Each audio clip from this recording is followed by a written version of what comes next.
Friends, my self Deepak Verma. पिछले video में हमने देखा था डिबेंचर्स की डेफिनेशन क्या होती है। एक छोटा सा वीडियो दिया था मैंने, ताकि एक बार डिबेंचर्स आप देख ले, उन्हें समझ में आ जाए कि डिबेंचर्स क्या होता है। तो आज पढ़ेंगे हम type of the debentures. Now debentures can be classified as under from the security point of view secured और मॉर्गेज डिबेंचर्स। देखो, सिक्योरिटी पॉइंट ऑफ व्यू का मतलब सिक्योर्ड। जैसे मान लो आपने कहीं पे पैसा किसी को उधार दिया, सपोज करो मैंने कहा ठीक है मुझे 5 लाख रुपये उधार दे दो।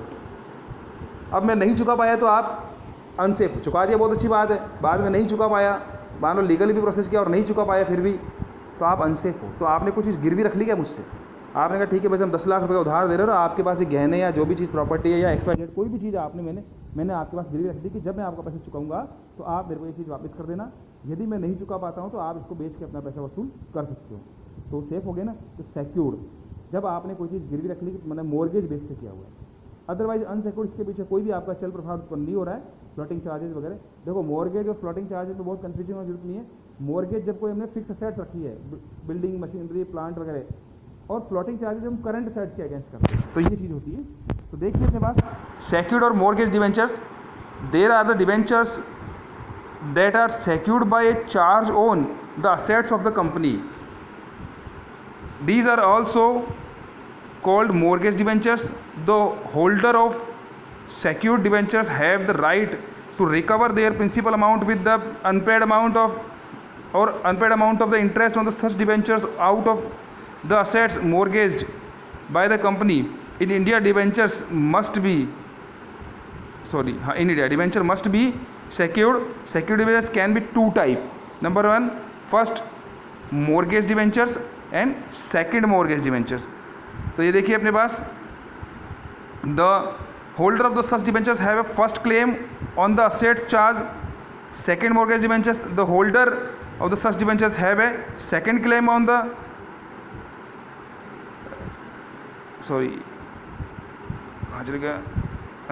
Second claim on the assets charge. तो फर्स्ट डिबेंचर जब संपत्ति पर उनका पहला लेने का अधिकार, जैसे मान लो बिल्डिंग है, अब बिल्डिंग तो 1 करोड़ की और मैंने डिबेंचर इश्यू किए 10 लाख के, तो मॉर्गेज कर दिए, या मैं कहता हूँ 50 लाख के मैंने इशू किए, तो डिवेंचर 1 करोड़ की मैंने बिल्डिंग रख दी। तो फिर उसके बाद मुझे पैसे की और जरूरत पड़ी, फिर मैंने 50 लाख की इशू कर दी, और फिर मैंने वो वापस, क्योंकि अभी 1 करोड़ की थी बिल्डिंग की वैल्यू, 50 तो पहले थे, 1 करोड़ की 50 लाख की मैंने और कर दी वापस, तो अब कर दिया। तो जब उसको बेचा जाएगा तो पहले 50 करोड़ किसको मिलेंगे? उस फर्स्ट डिवेंचर को जो पहले इशू किए थे। क्योंकि 1 करोड़ मान लो 1 करोड़ की नहीं बिकी, मान लेते 80 लाख की बिकी, तो 80 लाख का इसका मतलब ये नहीं कि जो 1 लाख करोड़ के डिवेंचर इशू है पहले 50 लाख के फिर 50 लाख के, तो सबको 50-50 नहीं मिलेंगे। पहला राइट किसका है? पहले वाले का। तो पहले जो 80 लाख है उसमें से पहले 50,000 कैसे चुकाएंगे? फर्स्ट वाले को। अब जो बचे 50 वो उनको 30,000 ही मिलेगा, 30 लाख ही मिलेगा, ये है। तो देखिए ये अपने को बता रहा है सिक्योर्ड और मॉर्गेज डिबेंचर्स जिसमें कंपनी का कोई असेट्स पे अपने पास उसका चार्ज हो। तो ऐसे डिबेंचर होल्डर को राइट्स होता है कि यदि कंपनी फेल होती है उनके प्रिंसिपल अमाउंट को और इंटरेस्ट को चुकाने में, तो उन्हें राइट है कि वो ऐसी चार्ज वाली असेट्स को से अपना पैसा रिकवर कर ले, प्रिंसिपल प्लस इंटरेस्ट। तो ये था।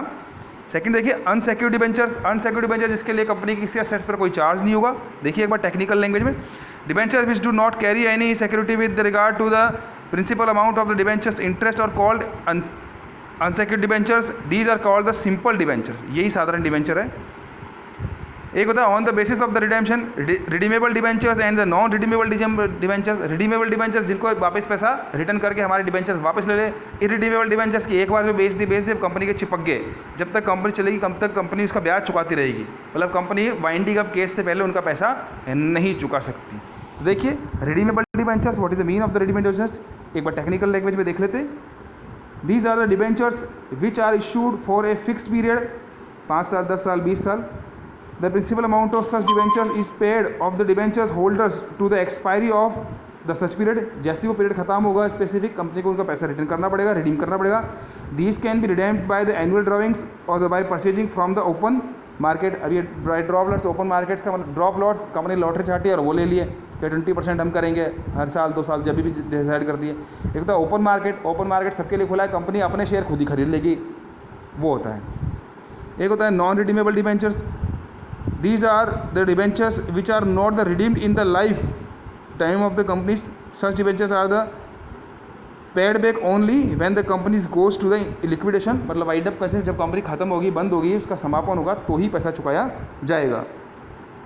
एक होता है on the basis of the records registered debentures और the bearer debenture. Registered debentures देखो नाम से रजिस्टर, जो पंजीकृत है, जिसका कंपनी के, जिसके सदस्यों का नाम पता वगैरह सब चीज़ें उसकी कंपनी के रजिस्टर में दर्ज है, वो है रजिस्टर्ड डिबेंचर। उसका जो इंटरेस्ट होगा वो स्पेसिफिक व्यक्ति को ही मिलेगा।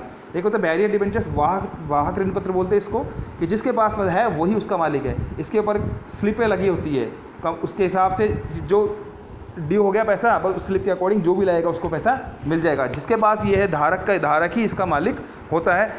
रजिस्टर्ड डिबेंचर होता है, उसको बेचने के लिए जो उसको बेचेगा वो तब तक नहीं कंप्लीट नहीं होगा प्रोसीजर जब तक पुराने वाले का नाम काट के नए वाले का नाम कंपनी के रजिस्टर में दाम दर्ज नहीं हो जाए। जबकि जो बैरियर डिबेंचर्स है, हम उसको क्या करेंगे, जिसने खरीद लिया, जिसके पास है, बेच दिया तुरंत, कोई ऐसा रजिस्टर करने की जरूरत नहीं है, तो वो उसी समय उसका सेलिंग परचेजिंग प्रोसेस पूरा हो जाएगा। तो देखिए एक बार टेक्निकल लैंग्वेज और देखिए, registered debentures, these are the debentures that are the registered with the company. The amount of the such debenture is the payable only those debentures holder whose name appear in the register of company. दीपक ने खरीदे थे, दीपक ने mister Ram को बेच दिया, तो दीपक का नाम करके राम आ गया। राम ने श्याम को बेच दिया, श्याम आ गया। तो वास्तव में उसी को पैसा चुकाया जाएगा जिसका उस कंपनी में रजिस्टर का नाम दर्ज है। दीपक ये नहीं कह सकता कि मेरा नाम था से मतलब नहीं, होना चाहिए। Various debentures, these are the debentures which are not recorded in a register of the company. Such debentures are the transferable merely by delivery. Holder of these debentures is the entitled to get the interest. वो बता ही चुका मैं आपको भाई, जो होगा उसको मिल जाएगा, जिसका होल्डर जो उसका धारक है वही, कोई नाम आपका ऐसा ही थी। On the basis of convertibility, convertible debentures and the non convertible debentures, परिवर्तनशील ऋण पत्र और अपरिवर्तनशील ऋण पत्र। परिवर्तनशील ऋण पत्र का मतलब बोला जाए तो सीधी सी बात यह है कि जो परिवर्तित हो सकते हैं। मैं उनको एक स्पेसिफिक टाइम के बाद कहता हूँ, या जब भी रिडेम्पशन कर रहे हैं भाई इसको नए डिबेंचर्स में परिवर्तित कर देंगे, या इक्विटी शेयर्स में कर देंगे, या प्रेफरेंस शेयर्स में कर देंगे। अगर ऐसा पॉसिबल है तो वो कन्वर्टेबल है, और नहीं सिर्फ पैसा ही चुकाया जाएगा इसका, ये परिवर्तित नहीं होंगे किसी अन्य फॉन्ट में। इसका मतलब ये अपरिवर्तनशील है। नाम से स्पष्ट है, बहुत बड़ी ज़्यादा कन्फ्यूज होने की जरूरत नहीं है। देखिए टेक्निकल लैंग्वेज और देख लेते। These are the debentures that can be the converted into shares of the company on the expiry of pre-decided period, 2 साल 3 साल 5 साल बाद जो भी है।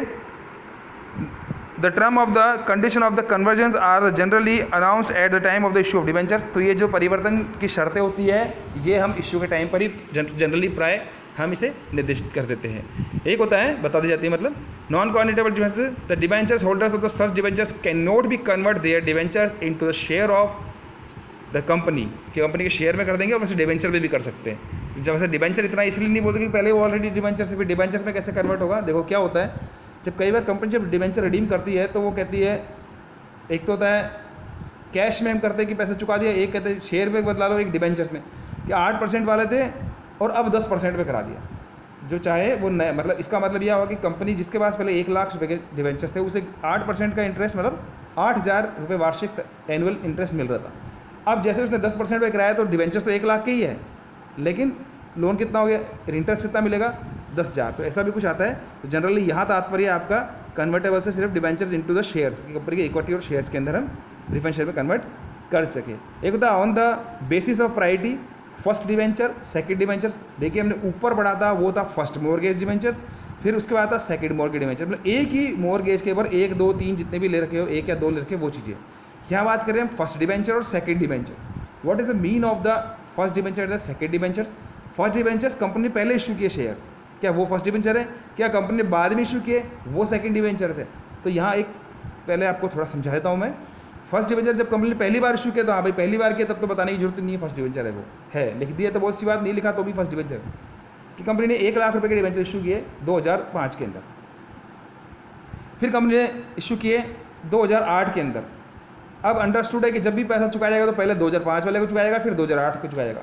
अब कंपनी ये सेकंड हो गया, फिर कंपनी किया 2015 के अंदर। तो अब अगर कंपनी बंद होती है कभी भी तो सबसे पहले 5 वाले को, फिर 8 वाले को, फिर 15 वाले को पैसा चुकाया जाएगा। अब कंपनी ने 2018 के अंदर डिसाइड किया कि नहीं मैं तो वापस फर्स्ट डिबेंचर इशू कर रहा हूँ। इसका विरोध होता है, हालांकि सबकी कंसेंट ली जाती है, जो सेकंड थर्ड को आपत्ति नहीं हो। इसका मतलब है कि पहले जो हमने 2005 में किए थे वो तो फर्स्ट ही थे, लेकिन ये भी फर्स्ट है, मतलब जब भी कंपनी आपको पैसा चुकाने की बात आएगी वाइंडिंग अप केस के अंदर, सबसे पहले फर्स्ट डिबेंचर 2005 के अंदर किए थे, और ये जो 2018 के अंदर भी फर्स्ट कर रहे हैं ये है। मतलब यहाँ पे भुगतान की प्रायोरिटी से है फर्स्ट डिबेंचर, इशू से नहीं है कि जिसको पहले भुगतान किया जाएगा जब भी उसका रिडेम्पशन करेंगे या जब भी हम पैसा चुकाने की बात आएगी, तो सबसे पहले जो पैसा चुकाया जाएगा वो किसको चुकाया जाएगा? पहले वो फर्स्ट डिबेंचर, उसको बाद में वो सेकेंड डिबेंचर, जिसको उसके बाद में वो थर्ड डिबेंचर। तो देखिए अब टेक्निकल लैंग्वेज और देख लेते हैं अपन एक बारी। First debentures, the debentures are redeemed before other debentures, बस जो सबसे पहले होगा। Second debentures, the debentures are redeemed after the redemption of the first debentures, वो सेकेंड डिबेंचर्स। अगर मैं कह दूँ थर्ड डिबेंचर्स, तो वो डिबेंचर जिसको सेकेंड के बाद किया जाएगा। तो एक समझाने वाली बात नहीं है। तो ये होते फर्स्ट, इसका कंसेप्ट है ये, the procedure of the issue of the debentures by a company is similar of that of the issue of share a prospectus of issue, मतलब बिल्कुल वैसा ही है जैसे प्रॉस्पेक्टस शेयर का करते प्रोसेस। प्रॉस्पेक्ट इशू होगा, एप्लीकेशन इनवाइटेड होगी, letters of the allotment issue होगा, मतलब अगर इंस्टॉलमेंट में है तो फिर अलॉटमेंट का जब भी डिसाइड करेगी तब होगा। पर मैं बता दूं यहाँ पर डिबेंचर्स के ऊपर 90% सब्सक्रिप्शन वाली कंडीशन लागू नहीं होती, केवल शेयर के लिए ही कंपनी एक्ट में ये प्रावधान है कि यदि 90% से कम अगर अपने पास आते हैं तो कंपनी इशू नहीं, मतलब सेबी गाइडलाइन के अकॉर्डिंग 90% पे हम से कम पे हम शेयर इशू नहीं कर सकते। डिबेंचर के लिए ऐसी कोई गाइडलाइन नहीं है। On rejection of application money is refunded in case of the partial allotment. Excess application money may be adjusted towards the subsequent calls. मतलब वही ओवर सब्सक्रिप्शन वाला वैसा है कि मान लो हमने 1000 डिबेंचर चुके थे, 3000 के आगे तो प्रोराटा करते थे, वो सारी चीज़ें इसके अंदर बिल्कुल वैसे ही है। Difference between share and debentures, इसको भी हम एक बार देख लेते हैं। तो शेयर्स पे पहले देखिए, पहले दे रखा है अपने को अमाउंट कलेक्टेड थ्रो शेयर्स, इसमें पैसा कलेक्ट कहाँ से किया जाएगा? शेयर से। डिबेंचर्स में देखिए amount collected through debentures constitute borrowing funds of the companies, मतलब पैसा कंपनी उधार के बोरिंग फंड से किया जाएगा अपने को। A shareholders is a member of the company, shareholder company का मेंबर होता है, सदस्य होता है। लेकिन डिबेंचर होल्डर्स एक क्रेडिटर टाइप होता है, एक वेंडर टाइप स्थिति उसकी होती है, लेनदार होता है, ये कभी इसका मालिक नहीं होगा, सदस्य नहीं होगा। A shareholders get a share in the profit of called dividend, shareholders को केवल लाभों में हिस्सा मिलेगा जिसे हम डिविडेंड से जाना जाएगा। जबकि a debenture holder receive interest at a fix rate, उसे फिक्स रेट से इंटरेस्ट मिलेगा। A shareholder is entitled to the vote of at meeting, company के शेयर होल्डर को वोटिंग राइट्स होगा, जबकि डिबेंचर को किसी भी तरह का वोटिंग राइट नहीं होगा। तो अभी हमने देखा डिबेंचर्स, पहला वीडियो में देखा था हमने डिबेंचर्स किसे कहते हैं, सेकंड वीडियो में देखा डिबेंचर्स के टाइप कितने होते हैं, आगे हम इसका इश्यू प्रोसीजर भी देखेंगे। तो वीडियो देखने के लिए बहुत बहुत धन्यवाद। पसंद आए तो लाइक ज़रूर कीजिए। Thank you very much.